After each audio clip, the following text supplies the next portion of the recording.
Well, stick to rugby, brought to you by Defender.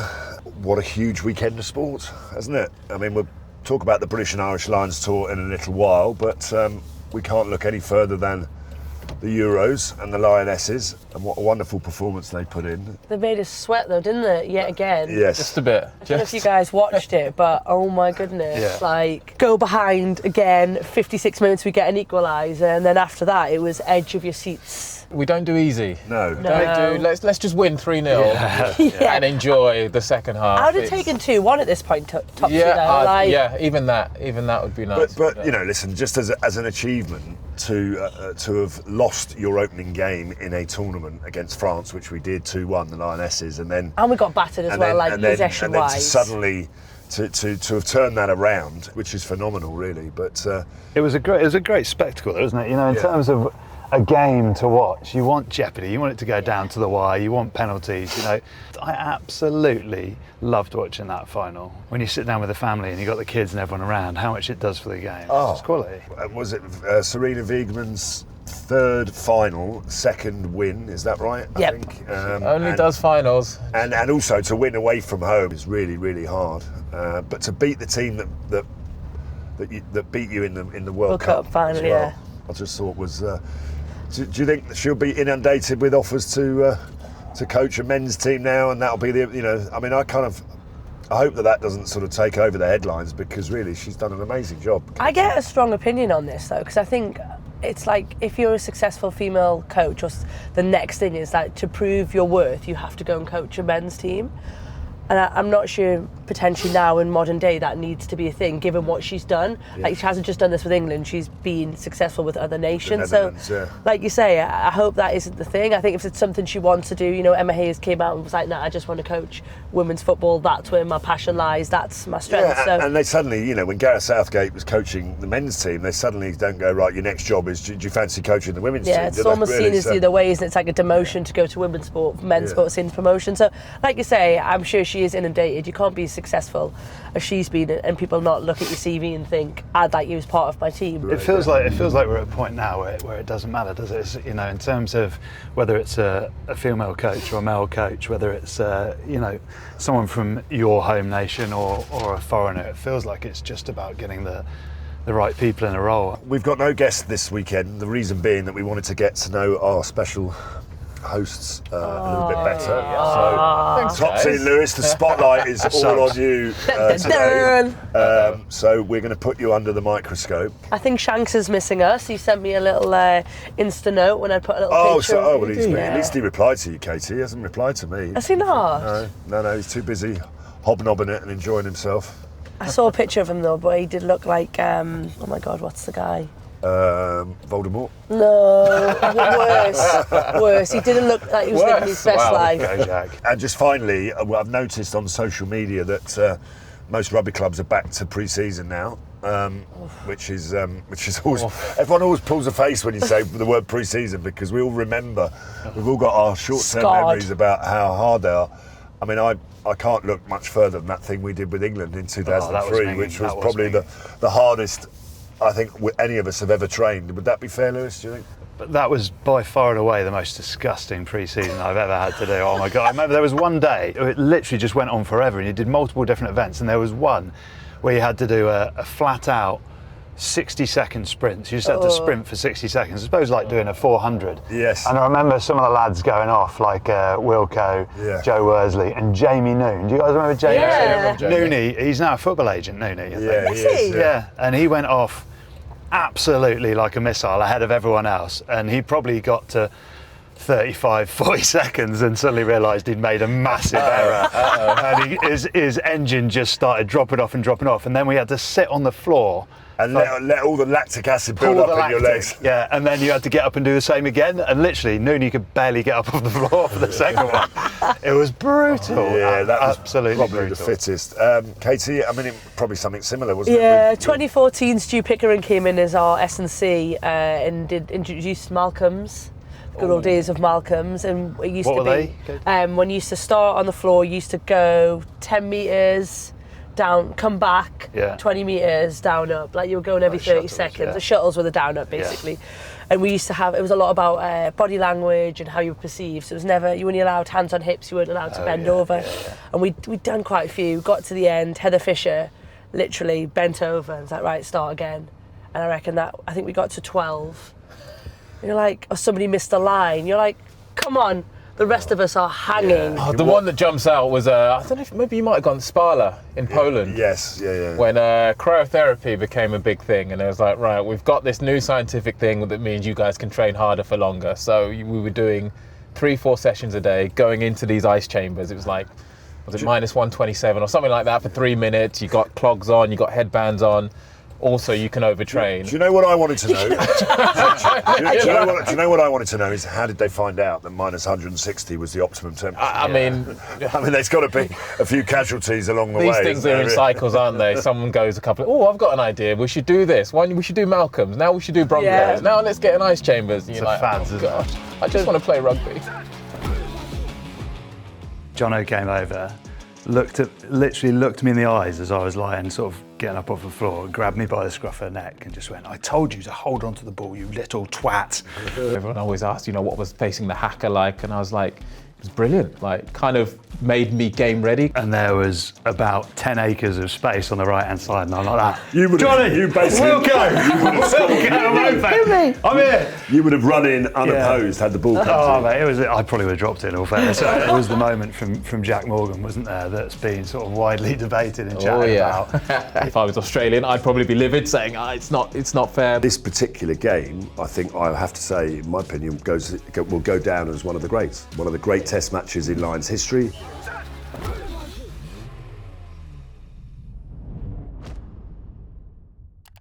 England went to Churchill Cup a few times, didn't they? But I don't think it was introduced until... Mine were always at home. Oh, were they? Yeah. Oh, gutted. That Churchill Cup was loose, I remember. You went there, did you, with England? I did it the year Clive got rejected from the Lions, so was that 01? Yeah, they went loose. It's the first time I had caviar on that trip. It was utterly disgusting in 01. Birthday to you. Exactly. Happy birthday to you. Happy birthday, dear Topsy. Happy birthday to you. Oi. Thanks, guys. I'll definitely come back. Hats and everything. Do all the guest hosts get this? No, just you. No, me. just you. Just special birthdays. Just me. Thank you. Appreciate it. Topsy, just tell us exactly how old you are. Today, I joined a very exclusive club as I turned 40. 40, mate. So we can mention the F word. You can mention the F word. I'm not scared of it yet.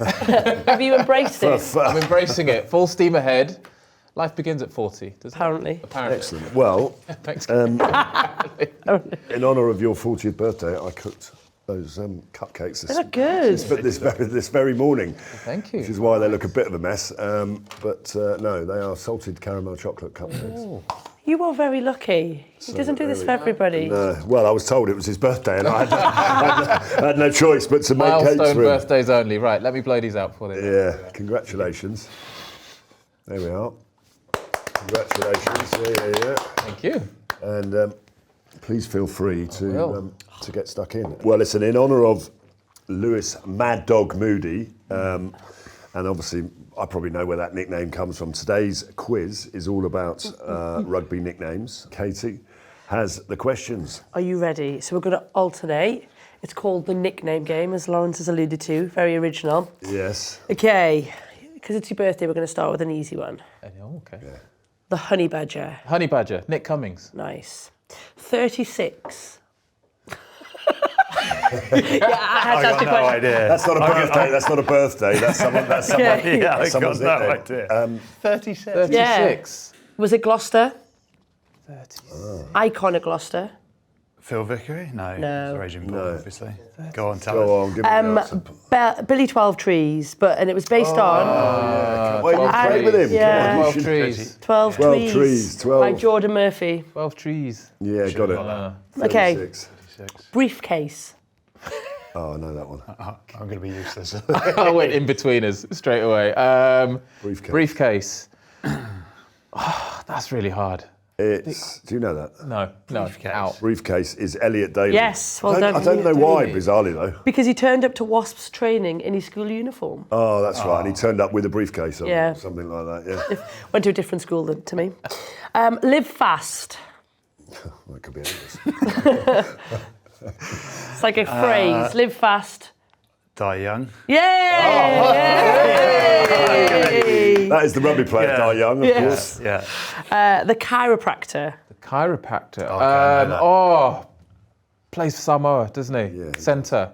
Well, played opposite you, actually, on the wing. Oh, his name's gone. But I can see him. Brian Lima. Yeah, Brian Lima. well done. The chiropractor. Well, Munch. He was a proper Mickey Skinner. Yes. My schoolboy hero. I used to love it. He used to have Mick the Munch videos. Do you remember? He was proper. Oh, yeah. Sorry, get excited. Used to watch them before every game. Uncle Fester. Uncle Fester. well, think Uncle Fester. Your Yeah, vintage. like- That's Think Lawrence. Uncle Fester, bald. Not head. Lawrence. Not Lawrence. No. Bald head. Similar. Irish. Irish. Not Ben Kay. Irish hooker. Keith Wood. Yeah. Yes. M1. George Furbank. Close, but not. M1. Fraser Dingwall. Yes. Why? 2 hard shoulders. That's exactly why. Nice. That's good. I learned that one this year. Yeah. Well done. Is that right? And the final one, chariots. Minor fire. Yeah. Well done, Jen. Very close, very good. No idea the yeah. score, but very good. Very good. Guys, we can Very- take the hats off, by the way. Okay, Come on, thank thank you. you. Cheers, mate. That is. Thank you. 2 hours of I thought we were hats. going the whole way through today. Yeah, I did as well. What's the highest? Hello. Brilliant. Okay, well, we all know Mad Dog Moody was your nickname. Would you like to elaborate? So I got it in 2007. So that World Cup camp, or the World Cup we went on in 2007. So Brian Ashton. So when Andy Robinson left his position as England coach prior to that, so 2006, Yeah. he called me to say, Brian Ashton, he doesn't rate you. You're going to have to play out your skin to get picked. And I didn't get picked. So I did get picked in the squad. Yeah. Didn't start. I was on the bench. First game on the bench, second game on the bench, third game, and eventually got picked and played 30 seconds in, trying to charge a kick down because I just wanted to, you want to give everything, don't you? You've got your opportunity to start, want to give everything. Tried to chase down I tried to charge down one of the kicks and missed the ball, got knee straight to the temple, out cold on the floor. And I remember Matt Tate, I remember thinking, why is Katy speaking so weirdly? It was like, mood, and then I realised like I was prone on the floor. Yeah. And I got up and the dot came on. And we had concussion protocols then, didn't we? But it was like, you all right? Yeah, I'm fine, I'm fine. Yeah, slightly. I think he asked me months of the year backwards. In all fairness, try and recite the months of the year backwards, when you're not concussed. Before you've had a bang on the head would be quite difficult. But I got through that. He allowed me to stay on, or rather, I demanded that I stay on when the power was with us. And about 20 minutes later, got knocked out again.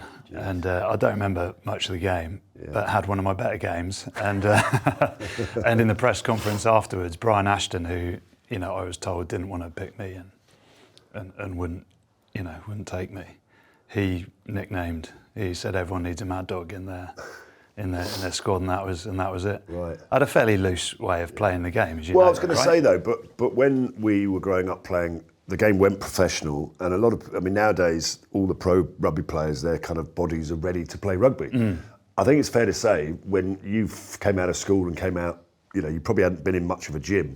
No. Your body wasn't necessarily what it ended up at the end of your career, so you didn't necessarily have the frame. Go on, say it. He's like minding his words, isn't he? Is he? Yeah. I've never seen him do this either. It's new. You had the mental. You wanted to play in a certain way, but you just weren't built for it. So. No, absolutely. No, I was always quite a skinny, chubby kid, if that's possible. Like a sort of string bean, but it was just flabby in all the wrong places. So I just, I loved the game. The game for me was the cohesion and doing things for your mates. That's why I loved it as a kid. And my, not being the most skillful bloke in the park, you had to find a way of impacting the game. So for me, the way I could impact the game was by throwing myself into situations that, other people might be So when people less likely describe you and they say, yeah, he's the first one out the trenches, you know, you really want to follow him into battle. I think people did. You created a following of fans because they loved the way you played. But he used to come out of the trenches and that'd be it, gone. Get him off, medic, stretcher. He's gone. Yeah, the medics are always on standby. We can follow you into battle, but you know, I mean, But- as a result of that, do you think that the way that you played the game was probably hampered your ability to play consecutive matches up throughout your career? Yeah, without a shadow of a doubt. I was quite a stubborn fucker when I was younger, and people kept saying, you know, you should probably just temper the way you train and play a little bit. Just a little bit. And I was like, and looking back, if I was to change anything, it would probably be that, is that I wish I'd taken the foot off the gas a little bit in training. But it was difficult, you know what it's like, you know, with England or with Leicester, you felt like you had to prove, I felt like I had to prove myself in every session that you had. Therefore that meant, you know, giving 100%. And that's an interesting point, just that alone, because when you came to Leicester, I don't know what age you were when you joined, but you had the likes of Neil Back and Martin Corrie and probably a whole host of other very, very talented back row forwards. I mean, even previously growing up, the likes of Dean Richards, John Wells, etc. Did you think from the minute you arrived there that you had to prove yourself? Yeah, I mean, it was built in the DNA. Yeah. You know, it was, you know, I think we've spoken about this before, but you know, there were more fights in the touch games that we warmed up with than there were in the actual sort of contact sessions. And I think the depth of competition for place at Leicester was what drove our ability, you know, to go on and win trophies. But you were one of the youngest capped at Leicester, weren't you? You were only 18 when you had your first game for Leicester. Yes, I remember going into that the first game I played was because Neil Back pushed over Steve Lander in the Pilkington Cup final, whatever it was. Yes. And I was then thrown into my first league game at 18. Right. And I remember Jono saying, you know, because I was quick when I was younger, receive the kickoffs, bring the ball back, and we were 20 minutes into the first game against Oral, miserable, cold, wet afternoon, and we're 20 points down or 10 points down or something. Jono gets everyone in. He's like, right, lads, right.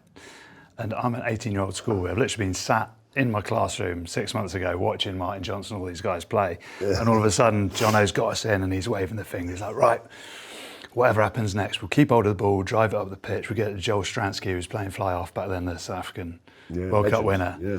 He'll clear it down the field and we'll crack on and we'll get some points. But just keep hold of the ball and we'll drive it. So the kickoff came to me. I caught it, and little side. Do you remember Frano Botica? So Kiwi Union League legend. He was a fly-off on the. I sidestepped him. Thought happy days. Literally, the field opened up. I'm going to go the length and score. You know, show all my schoolboy heroes. You know what I'm about. As I was thinking that, Frano Botica just like scrag tackled me just by the shirt. At that point, I'm going down, and Jono's running like what I thought was a really nice support line. So I thought this is probably the perfect moment to show all of my skills. And I gave like a little flick out the back, and it was beautiful because it like travelled directly to Jono. Sadly, it travelled directly to his forehead, hit him in the forehead, which wasn't, you know, a small target in all fairness, but hit him in the forehead, bounced forward, and they picked up and scored under the post. Jono came over, literally looked me in the eyes as I was lying, sort of getting up off the floor, grabbed me by the scruff of the neck and just went, "I told you to hold on to the ball, you little twat." and that was it. That was my moment. I didn't play again for 2 years after that. It was no.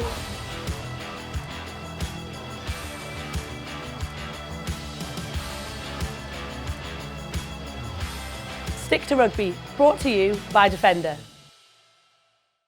The Tuilagi family are synonymous with Leicester and Leicester Tigers. Obviously, a lot of people know about Manu, Alex, etc.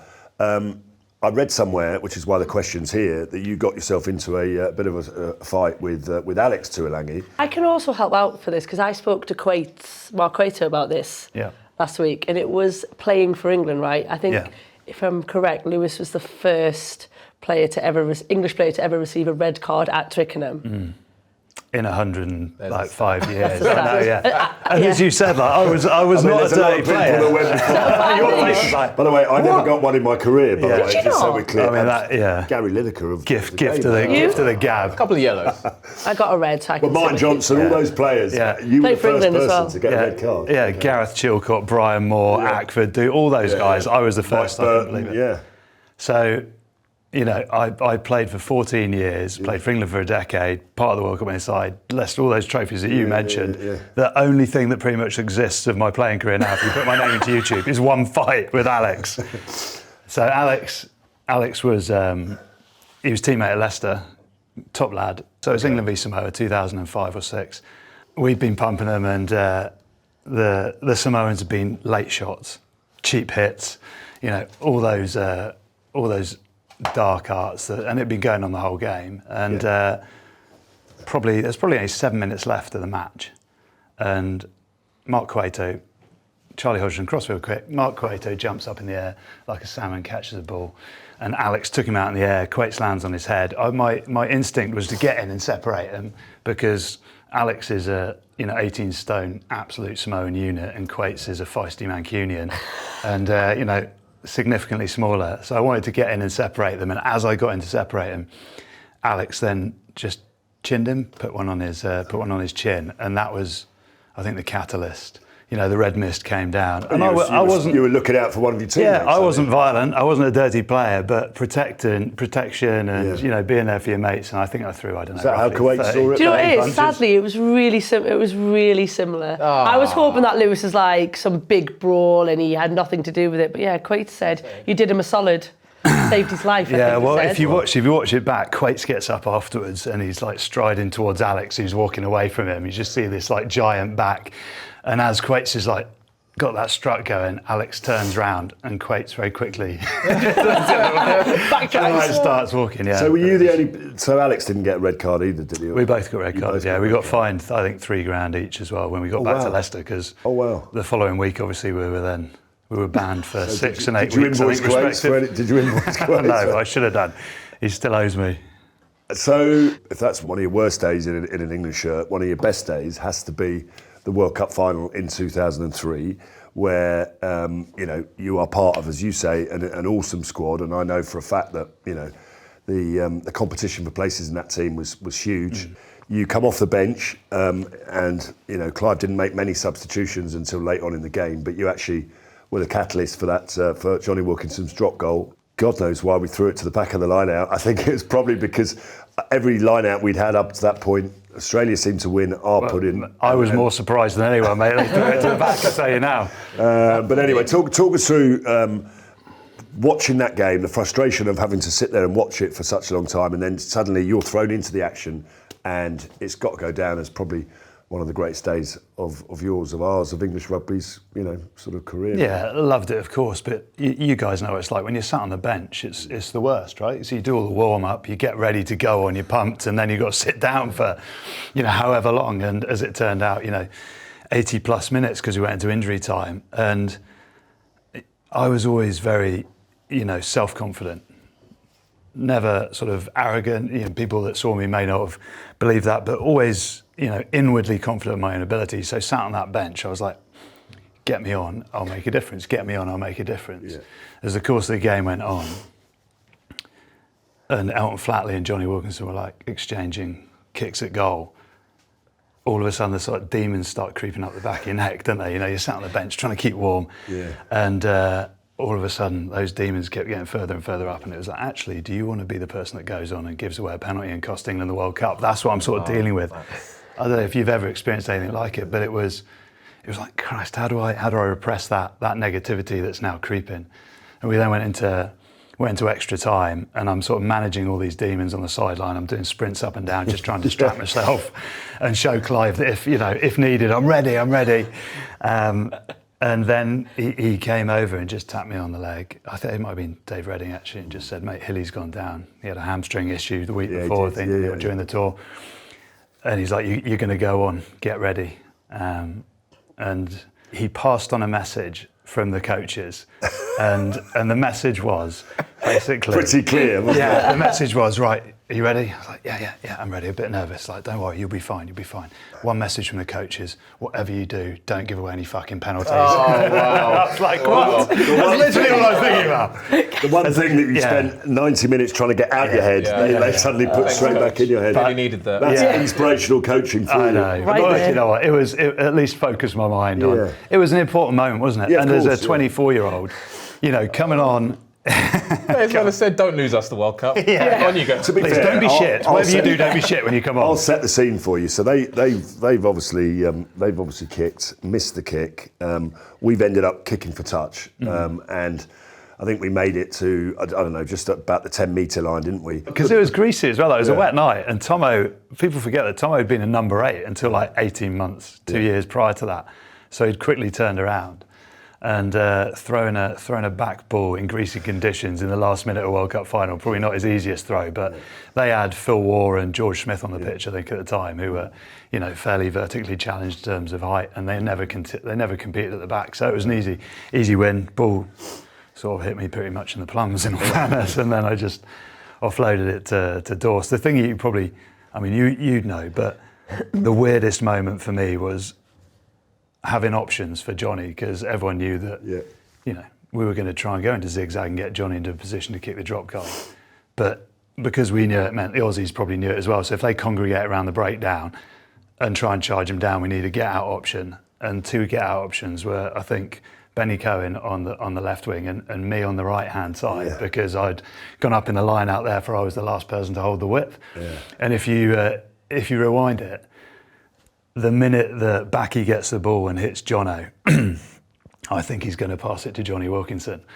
And all the Aussies had congregated around the breakdown.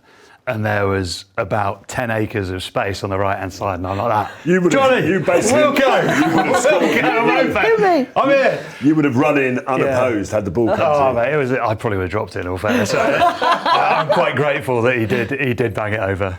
To be a part of that journey I was there for 2 years prior to it. Yeah, sure. And to come in with a group of competitors and individuals that, were hell-bent on winning. They were absolutely hell-bent on winning. And, to have Clive and Phil and all the coaches and the backroom team, the physios, it was special, wasn't it? Because you knew what went into it. You knew what effort went into winning that World Cup. And it wasn't just that pre-season camp. It was years. For you guys, it was 4 years, starting in 99 when you get knocked out in the quarterfinal. But to be on the field, as a 24-year-old, still feeling like a kid, having achieved everything you wanted to do in the game with, guys that you've idolised, it was just the fucking best feeling in the world. The hour and a half that we had in the changing room immediately after that World Cup final was the best hour and a half ever. You'd want to freeze that, because there was no camera phones, even though we have got footage of it, I think, somewhere. And there was tears, there were people, floods of tears, there were people in just laughing and happy, and there was every emotion in between. And you knew that the minute that changing room door opened again, that group of players would never be the same again, and that team would never be the same. So to have had that hour and a half, I think was just the best feeling ever, wasn't it? It was. I was also really surprised at the sense of sort of numbness that you felt afterwards, because you have that instant euphoria. Relief. Yeah, and the pressure's off, and then sitting in the change room and feeling a little bit like... Oh, you're starting to sound like Scotty Scheffler now. Well, no, I know, but it was... it's about the journey. It's about the journey, Mate, just embrace the enjoyment. No, it's about the journey. It did really make me recognise that actually, the moments of success and all that you build up for, they are fleeting. Yeah. And when you sit there, the piece that you really enjoy is embracing who you've done it with, and those moments, as you say, you don't get them back. Those moments in the change room, do you? When you're just celebrating. Well, that's why rugby is and our sport is the ultimate team game, because it's not about you or me or you or you. It's about all holding hands and saying we did it together.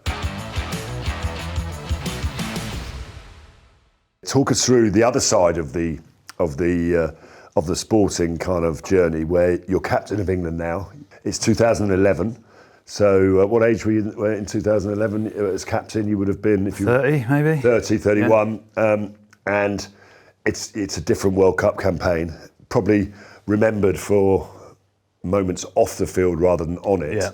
And through no fault of your own, you didn't get past the quarter-final. Oh, no, yeah. I mean, what was your just give us in summary the different emotions you had in that campaign and thinking, how can I go from where I was there to where I am now? Well, and in between we'd had 2007 where we weren't playing well, but we still made a World Cup final and lost to South Africa. So. My only previous World Cup experiences were playing in finals. Yeah, guys, I only do finals. Yeah, so there's a part of me going into 2011 that thinks, okay, this is a bit of a poison chalice because if we don't make another final, I'm the captain that doesn't get us there. But to be asked to be captain of your country, as an only child, to be able to tell your dad, look, I know you spent a lot of money on my private school education. You might have regretted that slightly, but it's all worked out okay because, here I am. I've got this opportunity. I loved it. I was unsure whether to take on the captaincy initially, because it was taking over from Borthers. Borthers got injured, and I doubted whether I'd be good enough, to be honest. And if I look back at that 2011 team, so we had a year in the build-up in 2010. So we beat Australia by record score at Twickenham, which was great. We had a tour to Australia as well in the summer. Yeah. And we drew only for the third time in history. So it was building nicely. Chris Ashton, Ben Youngs, Dan Cole, Courtney Laws, all young players coming through and into the side. We were building nicely, but I think the sort of victories that we had along the way probably papered over the cracks a little bit. And then when we got to 2011, that microscope that the World Cup is, you come under the pressure, everything like that. Especially New Zealand as well. Especially in New Zealand, I think as a captain, who I was also recovering from injury at the time, so maybe didn't quite have my eye on everything that was going on.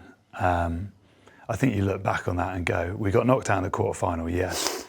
Could we have beaten France then? Yes, we could have done. We didn't deserve to be playing in a final. We weren't good enough, but we should have beaten France. But to me, the most disappointing thing is that all the off-field stuff really derailed our performance on the pitch. Ultimately, it wasn't just one thing. It was multiple things. And when you're captain, like it or not, you have to stick your hand up and go, do you know what? I've got to take a certain amount of. So to have gone from that, I think for you personally, it was relative to what England were used to. It was a bit of a disaster. You then pick up more injuries. It was a disaster. It was a bit of a disaster. And then you decide to retire in 2012. Yeah. So you made your debut for England in 2001. 2001. So 11-year England career, 3 World Cups. 2 World Cup finals, 1 successful. Trying to make me feel better now. 1 successful. I'm doing my best, mate. I'm doing my best. Finish on a high, as they say. Finish on a high. What are your reflections of your? I mean, you must be very immensely proud of your rugby career and your international rugby career. Yeah, 100%. I loved playing rugby. I loved it. It was about doing it with your mates. It was about going out on the pitch week in, week out with a common goal, and each and every individual searching their heart and soul to try and make that goal a reality. And I just fucking loved it. I look back on it, talking about 2011, I've got no problem talking about it because in sport, you have to, success and failure are so entwined, right? You have to embrace it. And the only disappointment I really have from 2011 is that I wasn't young enough to have gone on again and learnt from it as a captain, because I learnt so much in that time. Sadly, I had to retire. I'd like to think that there was a number of players who did. When you said you second guessed about taking the captaincy, what ultimately made you say yes?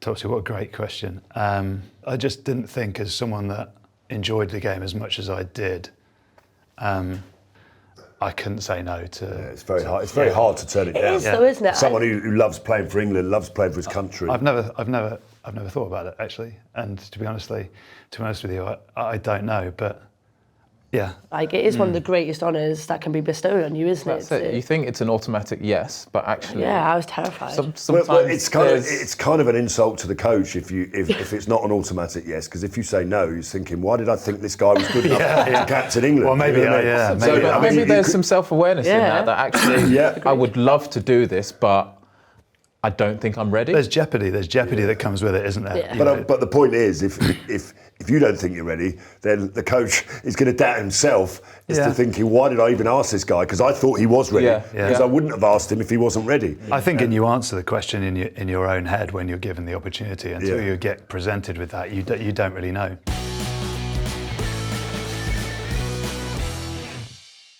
moving slightly on. From Mad Dog Moody too. Mad Dog Moody, yeah, we'll get to your nickname later. The one club man. I love this. I think it's so rare that somebody can spend the whole of their professional career at one club. So 16 years, 300 appearances, which is immense. 80 tries for London Irish. Obviously, you stayed there for your whole career. What was it about London Irish that kept you there? It was home. It was home, and I was happy. Like I say, you kind of come into this game wanting to be a professional rugby player. You know, it was only really till I was 14, 15 that I really knew about rugby as a career. And actually, obviously, watching these guys like Leicester in particular winning European Cups, that was all I really knew about rugby. Played it through school, got to a stage where London Irish became interested, and were the first club that offered me a contract. Came and sat in my parents' house and pitched it to me and all of this. And, you know, you kind of come through the academy with a group of players that become your lifelong mates. You end up doing a job that you love, getting some incredible experiences, and yeah, it was home. So at any point where it kind of came up to contract renewals or, you know, what do you want to do, the right decision at those times for me to stay, because I was happy, I was settled, I was playing good rugby. Yeah. Yes, we yo-yoed a lot, we had, but I'd say predominantly for the first at least 10 years I was there, it was an upward curve, real upward curve. So you kind of always think that's going to continue and you're going to get success where you are. So it was always, for me, the right decision to stay where I was. Oh, that's nice, isn't it? You know, you mentioned your parents. Obviously, they have got sensational jobs, a lawyer, a surgeon. Hey guys, mum, dad, I've got a really good idea. I'm going to be a rugby player.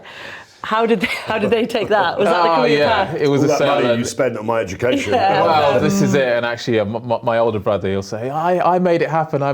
So I'll have to mention it. So look, they, like any kind of traditional African household, it is, you know, education is hugely important. You've got to make sure that you set yourself up for what you want to do later in life. So this rugby was a non-starter. It's like, no, what do you mean? You're going to finish school, you're going to go to university, and you're going to set yourself up with a proper job. So the two London Irish Academy coaches, Corin Palmer and Toby Booth, come to my house, present this whole thing about, you know, we really like Topsy and we wanted to come and join London Irish, and pitched it to me, and they said, all right, we'll consider it. And essentially they gave me a year to make it work. They said, right, you can have a gap year from university, had my place sorted, we'll give rugby a crack. What were you going to study? I was going to study law. Yeah, at the University of London. So it was right. You've got a year to almost make it work. But the year went well. Ended up getting offered another 2 years after that. And then it was like, okay, right, we'll see where this goes, but you make sure further down the line that you get your degree. So I did end up getting a business degree, I think when I was about 26, 27. Right. Did it Open University in the end, because of course you're into it and you have to figure out how it all works. But yeah, no pressure in year one to like, right, this could be over 12 months. This could be over very, very quick. I mean, I make it sound harsher than it is, but it was, I mean, they were just looking out for me one day. It was, look, you know, yes, professional sport could be amazing, but there's no guarantees. What can be more of a guarantee is if you go to university, get yourself a job and a profession and a career, you set yourself up for the next 30, 40 years of your life. That's great. That's great commitment as well. I don't know whether you guys went to uni alongside it, but I attempted to, and I could not do both alongside each other. So I was always, you know, incredibly envious of the individuals like yourself that could. Going on to your rugby then, obviously you scored on your debut against Mr. Dallaglio's side, Wasps. You weren't playing though, so it was okay. That was quite often, actually, to be fair. You weren't playing, or people scored? No, I wasn't. Well, people scored against me, yeah. Did you kind of know then that you maybe had what it takes? Obviously, that you've had this year's contract, you're embedded. Was that I got this moment? Yeah, you felt it, but you kind of need that moment that kind of gives you, you know, right, okay, I really can do this. And funnily enough, that game, I was actually meant to play a couple of weeks before, but I'd hurt my ankle in training. So like, obviously as a young kid trying to get into the team, you're like, right, this is my opportunity. And then you get injured, like basically spent 3 days foot in an ice bucket saying, I'll be all right. It got to the Friday and they were like, look, just don't force it. You will get another opportunity. Had to wait at least 3 or 4 weeks to get that other opportunity. And then it's better than 2 years. Though. Better than 2 years. It's better than 2 years. You turned it around much quicker. Yeah, better than upsetting Jono. But then, that Wasps game rolls around. I'm on the bench, get the call to come on at half-time, and then score with my first touch. Wow. And So nice, isn't it? Yeah. I think Dylan Armitage puts a kick in. I chase it, dot it down under the sticks. You're like, right, cloud nine. Like, this is it. I've made it. Tick. I'm awesome. I can do it. Got dropped the next week. No. Not even What is involved. it? Not even involved. What was the reason? No reason given. Really? No real reason given.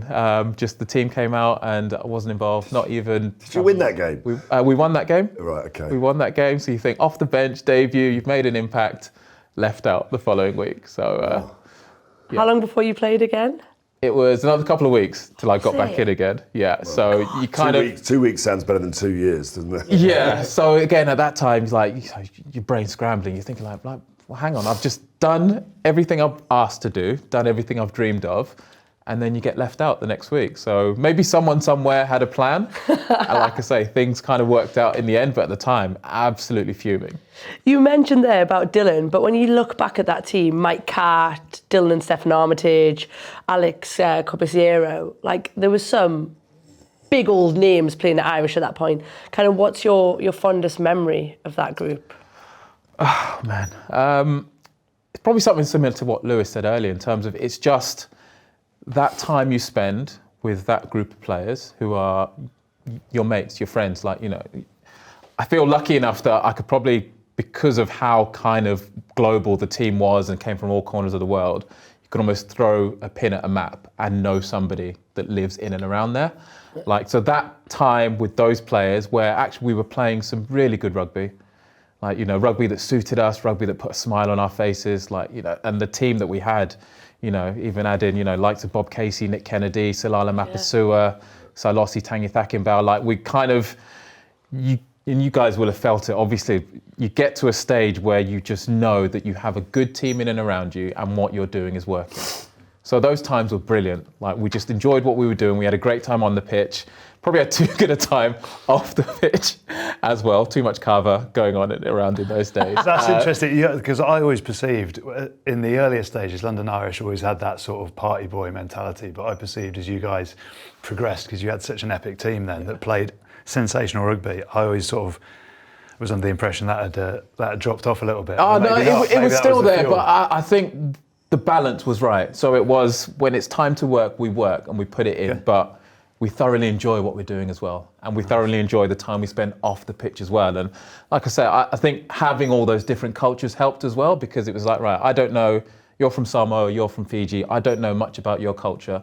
Let's integrate, let's embrace, let's build this kind of family. And it really worked for us. And then obviously you throw in some world-class players as well, obviously Mike Catt being in the mix as well. Like it just, it put us on the cusp, and it was just a really enjoyable environment. I always remember you being a side that any side was very nervous to play against, because there was so much talent across the whole group, and you thought, and the sort of playing philosophy at London Irish at the time was to really have a go as well. You know, they weren't going to be restrained by anything, to be honest with you. And if they got it right and they clicked, you were in trouble. I mean, that's from my memories. And sometimes you did get it right, you know. And so it was very much right. Every side you play against, you focus very differently. But against London Irish, I thought we need to focus here, because if we don't, they're going to score and they're going to be out of sight by half time.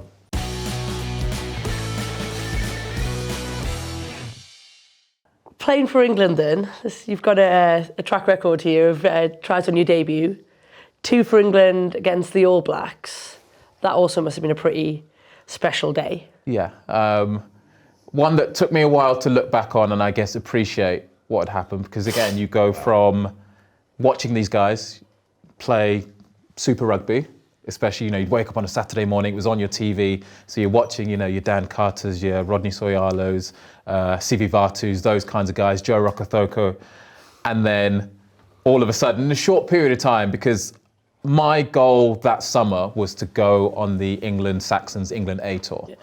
And then, good tours. Yeah, good tours, very good tours. Churchill Stag, they got as they were renamed. But then kind of that game happened and 1 or 2 injuries happened as well. And all of a sudden the conversation changes and it's like, you could be with a chance of going on the main tour.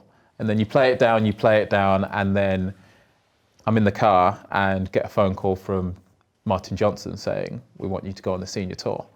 So you're like, okay, that's escalated quite quickly. That's part of my stag do. Yeah, I was meant to be going on a stag. The day itself, you try not to play the game too early because it's a night kickoff, and I think I thought more about my song that I was going to sing. That's one of my biggest worries. It's terrifying. The actual game, I mean, which is That probably was a good thing, though. probably a good it thing, just but ridiculous to calmed say. you You're like, down. hang on, you're about to go play the All Blacks in your first test, and you're worried about what song you're going to sing. I sang "You'll Never Walk Alone" Oh, nice. on the bus afterwards. Any reason?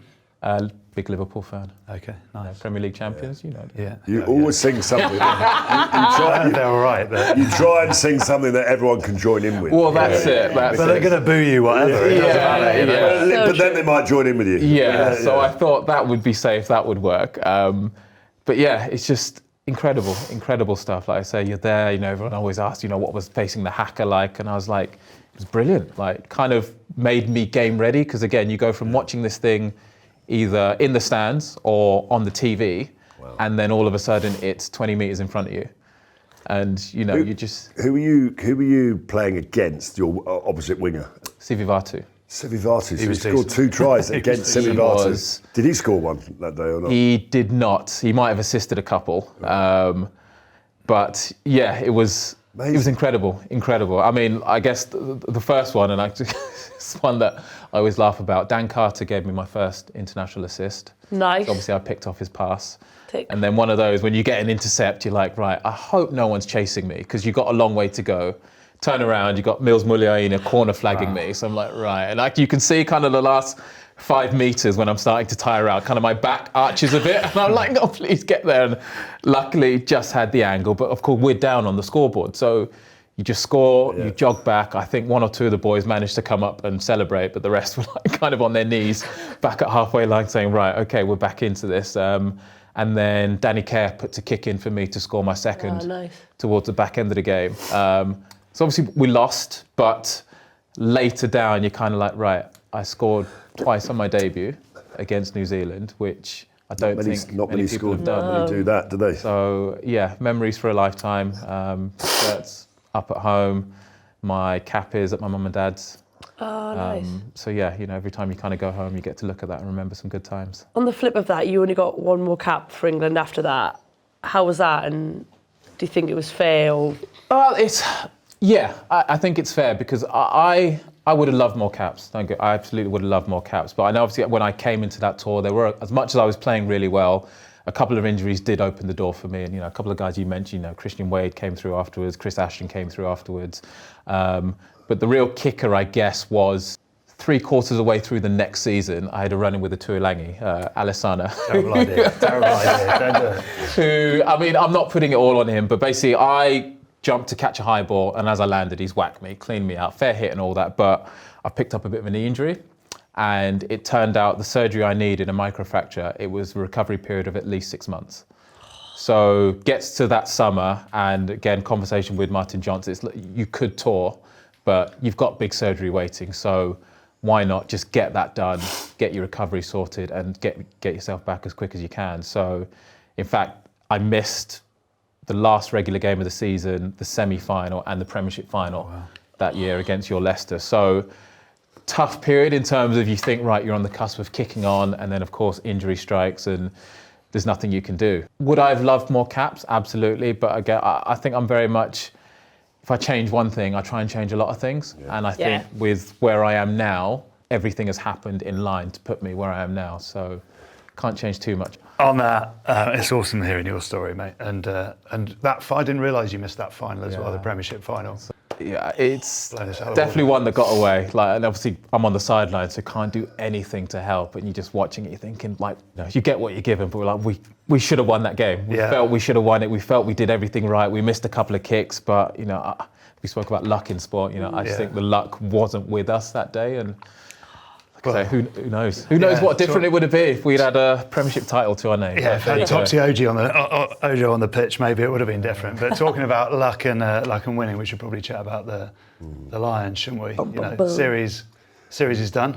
amazing Saturday, wasn't it? It was an amazing Test match, really. Where would you put it? I mean, in terms of, well, I think it was a record comeback, wasn't it, by any Lions side? 18-point deficit to recover. Yeah, for a long time. Where would you've played in some decent sides? The tour itself has been a bit underwhelming for lots of different reasons, because the quality of the opposition, etc. But this particular game, I think I have to say, in my opinion, will go down as one of the greats, one of the great Test matches in Lions history. Regardless of anything else that's happened on the tour. And for that reason alone, I think Andy Farrell and his whole squad, coaches, etc., deserve our eternal respect. I mean, they've won a series. They've won a series coming from behind, coming from the biggest ever comeback. It was almost like it was meant to be, really. I think we got the Test match that we all wanted, really, and we got the finish that, you know, when something goes down to the last play of the game. Yeah. There was the moment from Jack Morgan, wasn't there, that's been sort of widely debated and chatted about. You know, Topsy, where do you sit on it? I thought it was absolutely fine. In real time, after the replays, been asked about this a lot since it happened.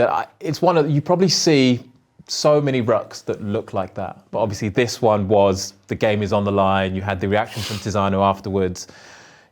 If you look at the laws, obviously the law's been thrown out a lot on social media, like this law, that law, like, well, okay, so you've got, yes, head below the hips, can't clear it out in the head neck area, but you've got two laws kind of being bent at the same time, so what do you do? Yeah. And actually, if you applied it to every single breakdown that you see in a game, every other breakdown would get penalised for something or the other. So in real time, I was like, that's absolutely fine. You saw the reaction and thought, oh, they're going to have to look at this based off the reaction, but perfectly legal, perfectly fine. And look, you know, if I was Australian, I'd probably be livid saying, it's not fair, but I think it was absolutely fine and crucial, actually, because obviously Hugo Keenan scored the try. Yeah. But if Jack doesn't make that clear out, the Lions don't win the series. And that, for me, as a back rower, that's disappointing, because Jack's absolutely smashed his job there. He's nailed it. He could have got it an inch or two wrong, and it is then a clear head collision, right? And the game is lost. So in terms of Jack's involvement there, I absolutely loved it. But Katy, from your viewpoint, watching, any thoughts on how Australia managed to turn around a dismal performance from the first game into something like that? It's fascinating, isn't it? Because you listen to you and you say, you're totally right. Like, the biggest criticism was about the standard of Australian rugby at this moment in time. And was it the Lions going there? We were talking a couple of weeks ago about whether they should even go to Australia if a team isn't performing, and then you get that. And I think it's what the game needed. You needed that competition. Was it that Australia was so good? Was it that the Lions started slow? You think Finn Russell misses a couple of uncharacteristic kicks? Like, does he then kick a couple of penalties? I think it's what the game needed. Like, I enjoyed watching it. You want to tussle, don't you? And for me, the tries Australia scored were good tries. They weren't soft. They were well worked. Yeah. There was a bit about them. So, and it's always nice when you see a fly off get a bit of kind of revenge, wasn't it? Because, like you say, Tom Liner got absolutely, like, the whole week was like, he was rubbish. He should never play again. It's nice when you get rolled out to have another opportunity. Yeah, he had a great game as well, didn't he? Yeah. Well, also think that, you know, we all set these battles up, but rugby relies on, to win a Test match, you need go forward, as we call it in the game. And in the first Test, Australia had no go forward whatsoever. In fact, you know, they were defensively dominated by a very strong Lions team. They brought back Skelton, who has to be the biggest rugby player I've ever seen in the modern game. A proper giant amongst giants, isn't he? Assuming he's telling the truth about his weight, he's 21 stone, but as you know, forwards very rarely tell the truth about their weight. And he's enormous, 6'9" or whatever. And then they had Valentini as well, who is obviously, I think, been Australia's best rugby player in Australia for the last 2 or 3 seasons. So, and Gordon as well. So if you brought back Gleeson, Gordon, they suddenly had, even in the first 25 minutes of the Test match, I was thinking, hold on a minute, this is a completely different game, because, you know, they were doing back-to-back carries, the three of them, and suddenly Australia were in the game, and as a fly half or even a winger, it becomes a completely different contest, and you knew you were going to be in for a proper Test match, and I was worried. I've got to be honest with you. I mean, whatever we were, 18 points down, 23-5. I was thinking, wow, you know, this could be 50 now. There was a great image at the start, wasn't there, of that giant Will Skelton, you know, with sort of 3 or 4 just manhandling. at bay, and that wonderful comment. I just wanted to ask about Maro Itoje and how you guys think he's gone through this tour, because I loved his comment, because Maro's quite off the field, quite a relaxed, calm, nuanced thinker, isn't he? Philosophist and all this type of jazz, but in the heat of the moment, and Skelton's got him, his only comeback is, sir, he started it. But in terms of Maro, how do you think he's got on? How do you think he's driven it? I think he's been brilliant. I really do. And even if you just look at this game, Australia came and ruffled feathers and made it a really scrappy game, and actually a captain has to get in and amongst it and make sure that his side are being represented as well as the opposition.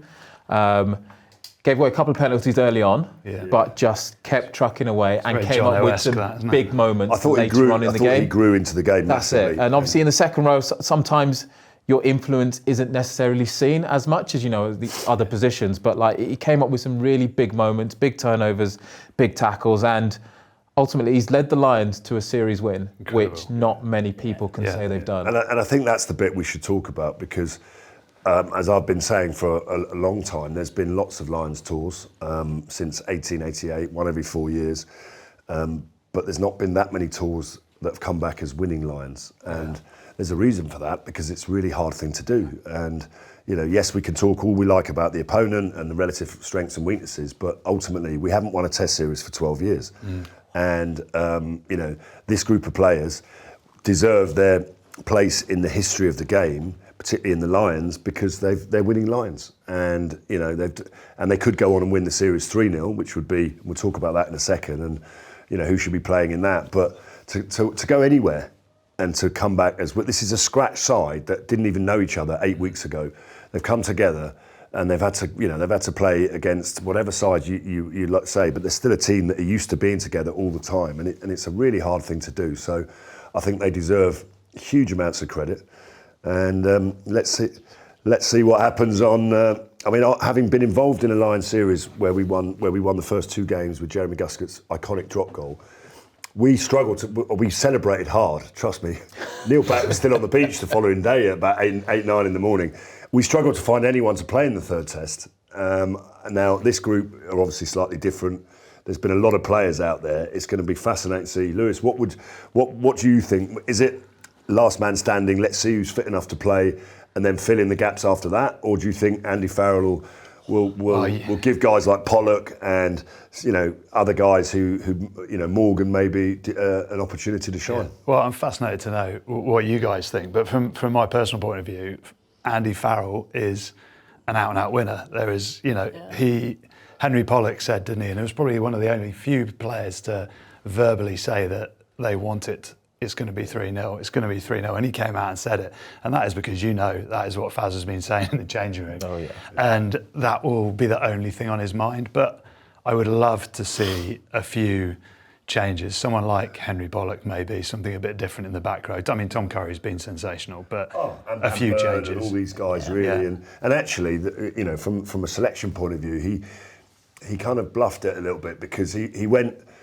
We came out the blocks fast in the first test. I think he kind of predicted with his coaches that this would be a test match. Maybe he didn't expect to go 18 points down, but he knew that Australia would come out fast, and we were going to have something. I've never been I think I wrote in my column, I've never been a fan of starters and finishers, but actually they proved me wrong on this tour, because the finishers were the difference between winning the game. And I thought Morgan, obviously with that decision going his way, Blair Kinghorn, Ellis Genge, they put fire into the performance at a time when Valentini and Skelton were going the opposite direction. So well done for getting that selection right. Any changes?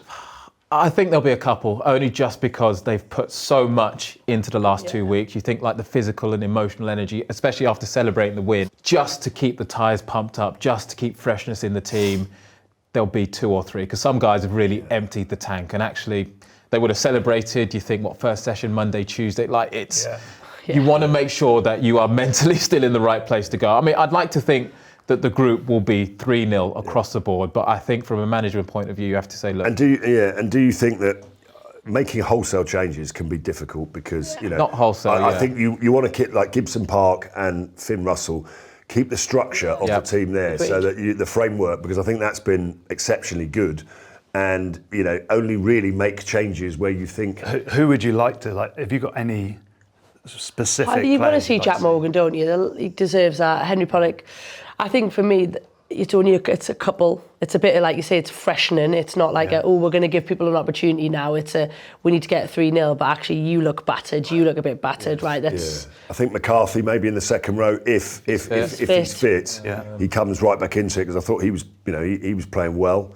But then again, James Ryan, who's been anonymous for the whole trip, really, relatively speaking. I say anonymous, that's unkind, but he's not been the James Ryan we know. I thought he was actually really, really good and came up with some big plays. So it's tough. Well, so in terms of a player of the series for you guys, where would you be looking? Tom Curry.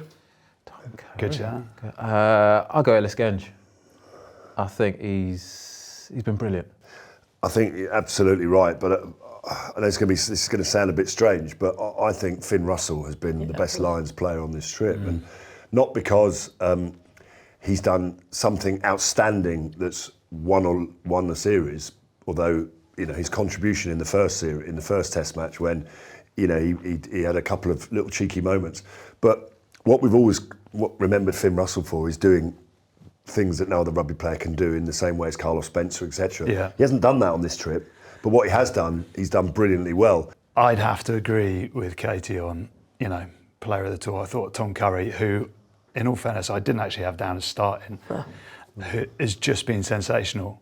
The try that he broke up, that I forget the offload who it's from now, but that could have taken Australia another 7 points ahead. I think. Sueli, didn't he? Sueli, that was broken through, and he had a couple of men on his outside. Him and Tyburn have been, and have rewarded their coaches' faith in them. And I think when we've all been in that corridor of uncertainty where the coach has said to you, you're going to play, and you know that the rest of the media and the world are calling for your head, and then you have to go out there and deliver a performance, and both of them in both Test matches, I think it was a safe back row to pick, really, wasn't it? When you had guys like Pollock who were playing so well, Jack Morgan who'd been man of the match twice, but yes. I mean, I'd almost give it to Curry and Byrne together, really, in terms of the best forwards, just because of the pressure they were under coming into both games.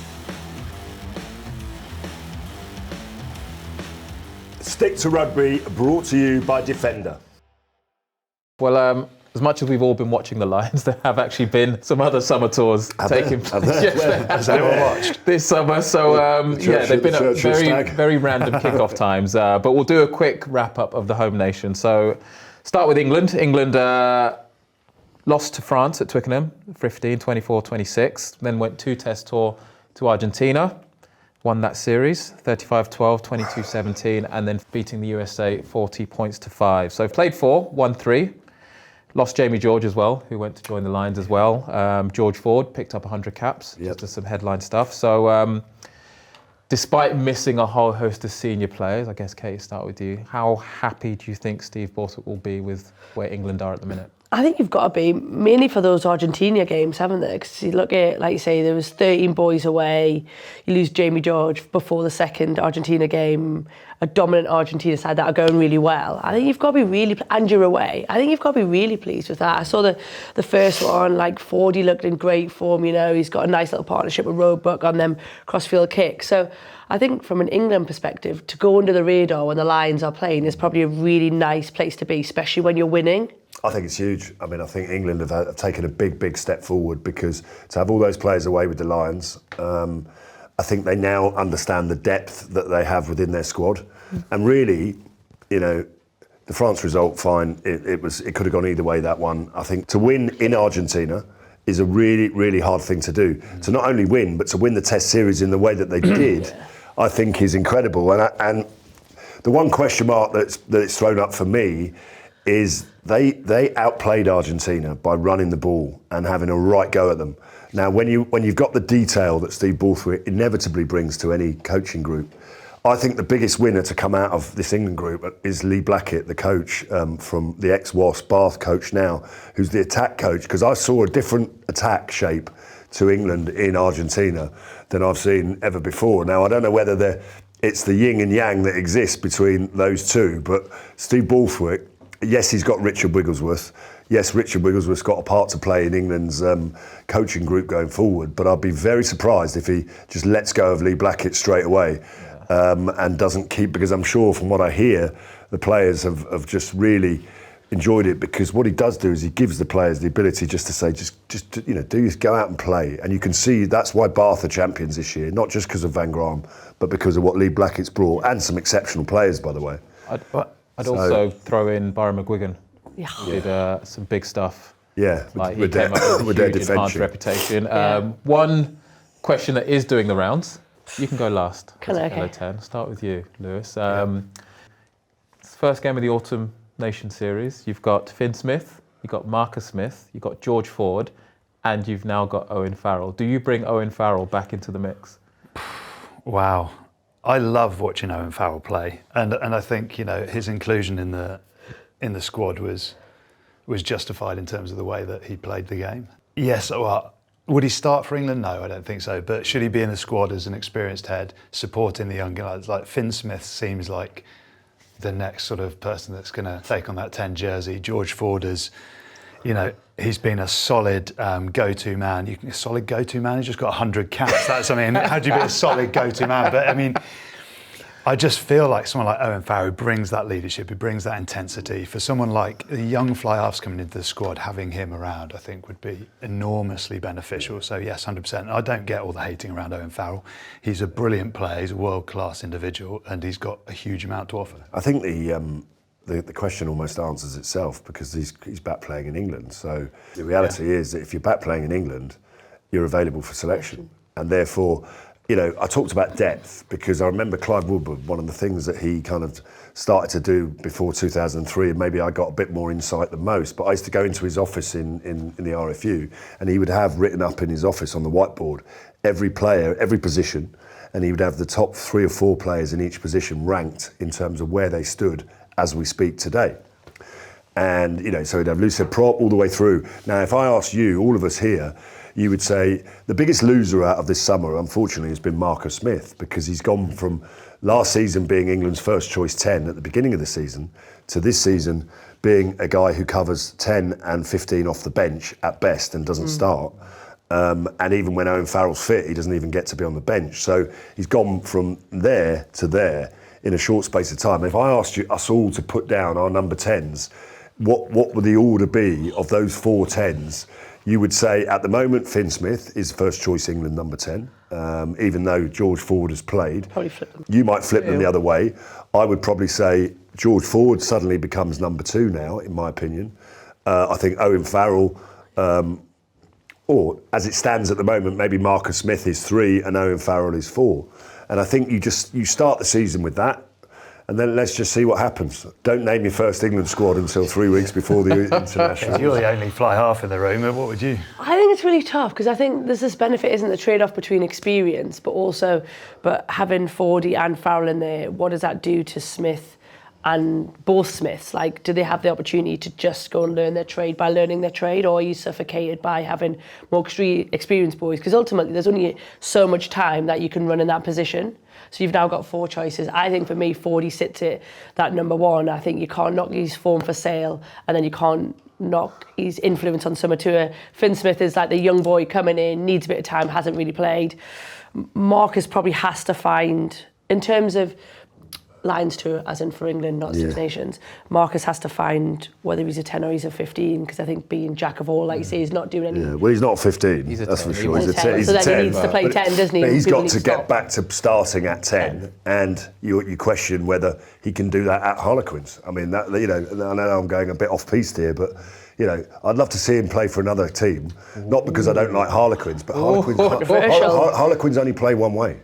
And if that's going to continue, then that ain't the way to get picked for England. Let me tell you that now. Leicester have just lost Pollard, haven't they? So, that is not the way you get picked for England. So we'll see.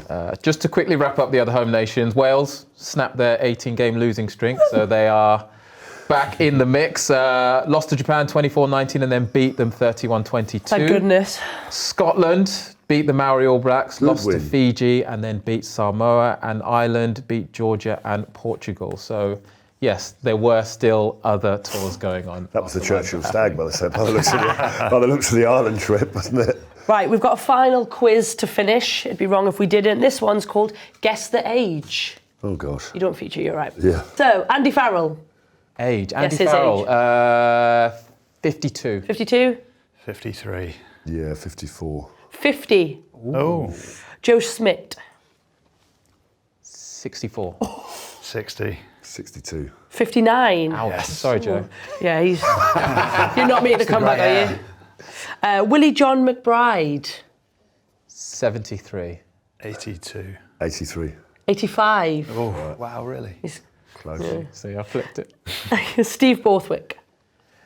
Oh, 48. 46. 45. Well done. 45. Well done, Lawrence. I've celebrated his birthday once or twice before. Playing 80 minutes in the second row with him. Yeah. Eddie Jones. 62. 60. 63. 65. Finn Russell. I wouldn't have got this one. 31. 30. I think he's younger than that. I think he's 29. Ooh, 32. Is he really? Just That's what I thought. Wow. Zoe Allcroft. She's young. 29. 27.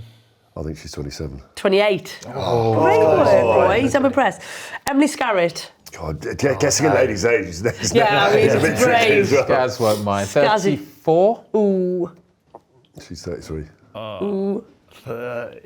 She's 33. You've just said. I was adding that she was. Yeah. 33. She's definitely 35. Oh, no, I was gonna Girls say, getting no, old. he was, yeah. See what the Oh, same. yeah, World mine Fifth World gamed Cup. me. Yeah, fifth World Cup. Cup. She's a younger in the in Yeah, incredible, 2010. by the way, to Mo as well, fourth World Fourth Cup. World Cup, yeah. Potentially could be double World Cup winners. Tom Shanklin.